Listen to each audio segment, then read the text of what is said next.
Welcome back to my YouTube channel. Hope करता हूँ आप सब लोग ठीक हो गए। तो आज के हम वीडियो में बात करेंगे कि दीपसरू और दीपसार में एडमिशन कैसे लेना है। फुल एकदम डिटेल में बात करेंगे कैसे एडमिशन प्रोसीजर है, सारी बातें करेंगे। उसमें एलिजिबिलिटी, कौन से कोर्सेज है, तुम कहाँ कहाँ पे गलती कर सकते हो, सारी बात करेंगे। तो वीडियो को स्टार्ट करते हैं। तो सबसे पहले हम बात करते हैं दीपसरू और दीपसार है क्या। बहुत लोगों को कन्फ्यूज़न होती है दीपसरू और दीपसार में। मेरी बात समझो, दीपसरू एक यूनिवर्सिटी है, वो कॉलेज नहीं है। ये दीपसरू एक पूरी की पूरी यूनिवर्सिटी है। उसके अंदर एक बिल्डिंग है जो पुरानी है, उसका नाम है दीपसार। और जो नई बिल्डिंग है उसका नाम है दीपसरू।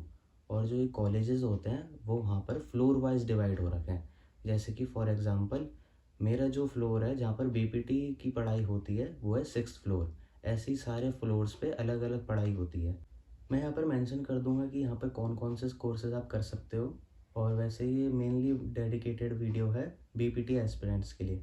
और मैं आपको बता दूं, जो बीपीटी परस्यू करना चाहते हैं उनके लिए सबसे इम्पॉर्टेंट अपडेट ये है कि नीट कंपलसरी हो चुका है।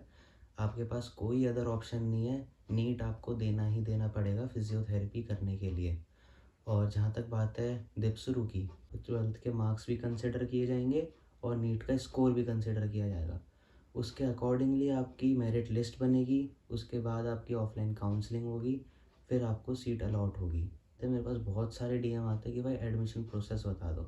अब जो शॉर्ट एकदम इजी लैंग्वेज में बता रहा हूँ। मिड मई में आपके ऑनलाइन रजिस्ट्रेशन स्टार्ट होते हैं दीपसरू दीपसार के, जहाँ पर आप अपने फॉर्म फिलिंग करते हो, अपने डॉक्यूमेंट्स अपलोड करते हो। जुलाई के स्टार्टिंग में आपकी मेरिट लिस्ट निकलती है, आपको एक रैंक दी जाती है आपके मार्क्स के अकॉर्डिंगली। उससे डिसाइड होता है कि आपको कौन सा कोर्स मिलेगा। उसके बाद जुलाई में ही आपको अलग अलग दिन अलॉट होते हैं अलग अलग कैंडिडेट्स के लिए। कोई आउटसाइड कैंडिडेट है या फिर जो जो आपकी कैटेगरी है उस पर डिपेंड करता है कि आपको कौन से दिन में काउंसलिंग अटेंड करनी है, ऑफलाइन काउंसलिंग।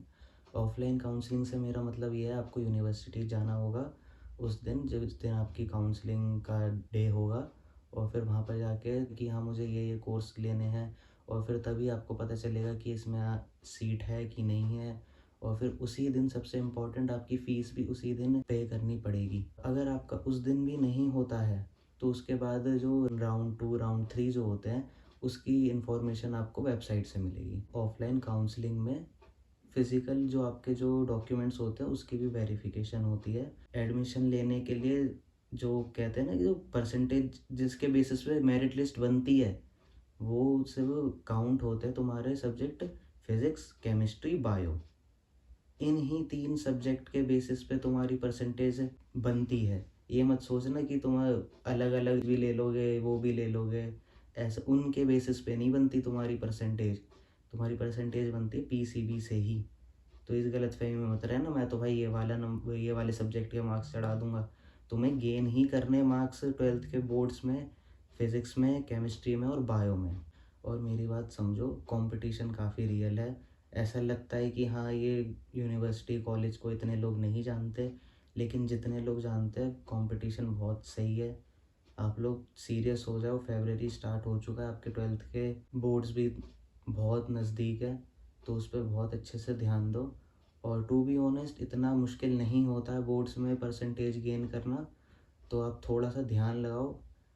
और मैं सच बताऊं तो आप 2-3 महीने बाद खुद कहोगे कि यार मैं किस बेकार से पेपर के लिए इतना घबरा रहा था। आप लोग खुद हंसोगे। भाई ये बस थोड़ी सी दिक्कत है, मेहनत कर लो, अच्छा कॉलेज मिल जाएगा। इसलिए भाई प्लीज़ मेहनत करके मार्क्स अच्छे गेन कर लो, नीट की तैयारी कर लो जैसे तैसे करके। और भाई दूसरी चीज़, घबराओ मत। जैसे भाई तुम डर रहे हो, पूरे सारे स्टूडेंट भी डर ही रहे हैं। उन्हें भी ये लग रहा है यार हमारी बारी में नीट आ गया, हम अब क्या होगा, अब ये अब वो। भाई सब लोग के दिक्कत है, सबको फेस करनी है, तुम अलग नहीं हो। इसलिए घबराओ मत, अपना बेस्ट से बेस्ट दो, ठीक है, सब कुछ सही होगा। और भाई देखो, मैं तुम्हें एक ग्राउंड रियलिटी बता दूं, दीपसरू और दीपसार बहुत बड़ा कैंपस नहीं है। तो इतनी भी ज़्यादा अपनी एक्सपेक्टेशन मत लेके आना कि तुम बहुत कुछ अलग ही तुम्हारी कॉलेज लाइफ होगी। अच्छी खासी होगी, लेकिन अपने बहुत तगड़े वाले एक्सपेक्टेशन लेके मत आना। और दूसरी बात, जब तुम अपना एडमिशन करवाने जाओगे, कोई तुम्हें अगर ऐसे बोले कि डोनेशन से हो जाएगा, किसी एजेंट के थ्रू, इन सब चीज़ों के पीछे मत पड़ना। और मैं तुम्हें एक और चीज़ बता दूँ कॉलेज लाइफ को देखने के लिए, भाई देखो ये मैं स्पेशली बीपीटी की बात कर रहा हूँ। बीपीटी एक प्रोफेशनल कोर्स है, तुम्हें इसमें कॉलेज आना ही आना है। 80% मैंडेटरी है अटेंडेंस। तुम नहीं आओगे, डिटेन कर दिए जाओगे। तो ये तो बिल्कुल मत सोचना कि अरे ये तो कॉलेज है, ऐसे ही चले जाएंगे कभी कभार। ऐसा नहीं होता, तुम्हें आना ही पड़ेगा। तो इसलिए थोड़ा सीरियसली होके आना। और मैं आपको एक और चीज़ बता दूं, जैसे बीपीटी का मैं बता रहा हूँ, अगर आपका वो फिजियोथेरेपी में एडमिशन हो जाएगा, जितने भी आपके एग्ज़ाम्स होंगे, सेशनल, सेमेस्टर, आपको उसमें 50% मार्क्स गेन करने ही करने हैं। 50% से नीचे वाला फेल हो जाता है, सीधी बात। कोई शॉर्टकट नहीं है, कोई ऐसी बातचीत यहाँ पर काम नहीं आएगी। ये बहुत सीरियस लाइन है भाई। तो फिर ये सोच के मत आना कि अरे मज़े मज़े में निकल जाएंगे, ऐसा नहीं है भाई। बहुत सीरियस है। पहले ही मैं बता दूं, जो तुम अभी पढ़ रहे हो 12th में, नीट में, थोड़ा रिटेन करके रखना अपने दिमाग में। बहुत सारी चीज़ें काम आने वाली हैं आगे। और चलो ये तो बाकी एग्ज़ाम्स मैंने तुम्हें थोड़ी एक बता दी कि तुम जाके क्या फेस करोगे, जिससे तुम गलत फहमी में ना रहो बेसिकली। और बाकी तो ये तो आगे की बात है, वो तो कर ही लेंगे। अगर तुमने फिजियोथेरेपी में ही एडमिशन लिया तो तुम्हारा सीनियर तो मैं ही होऊंगा, तो मिलेंगे, बातें तो होती रहेंगी। फ़िलहाल तुम ध्यान दो अपनी नीट पे और अपने 12th के मार्क्स को गेन करने के लिए। सो गाइज़, मैं तुम्हें एक और बार शॉर्ट में बता दें, तुम्हें अभी क्या करना है।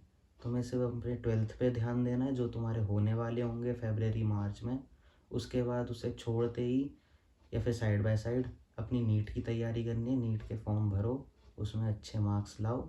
उसके बाद जैसे कि मैंने तुम्हें बताया, ये जो मैंने तुम्हें टाइमलाइन दिया ना, मिड में, जुलाई की स्टार्टिंग में, जुलाई में, वो सब मैंने अपने, जब मेरा जो एडमिशन हुआ था, मतलब जो लास्ट टाइम जैसे एडमिशन हुए थे, उस टाइमलाइन के बेसिस पे मैंने तुम्हें डिटेल्स प्रोवाइड की है।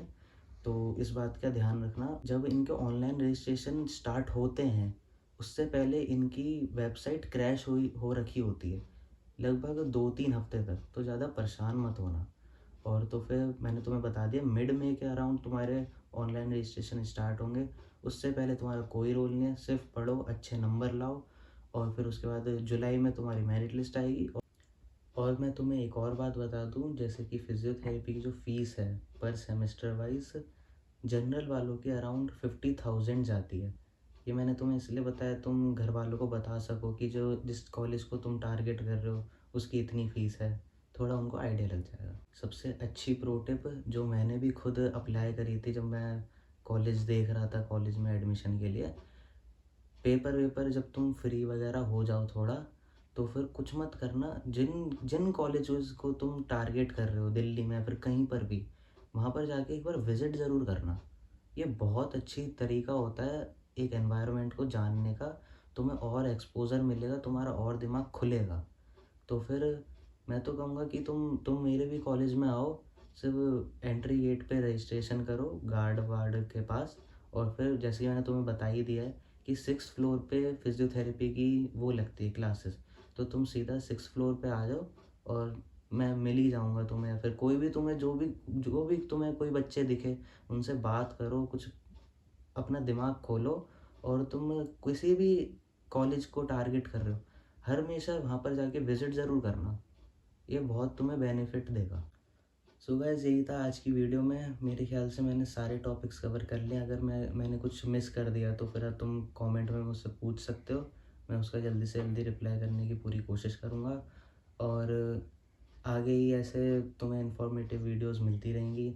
जैसे ही कोई भी अपडेट आएगा, जैसे ऑनलाइन रजिस्ट्रेशन, फॉर्म फिलिंग कैसे करनी है, उन सब की डिटेल्स तुम्हें इस यूट्यूब चैनल पे मिल जाएगी। सो गाइज़, अपना ध्यान रखना। नीट और 12th की प्रिपरेशन करते रहो।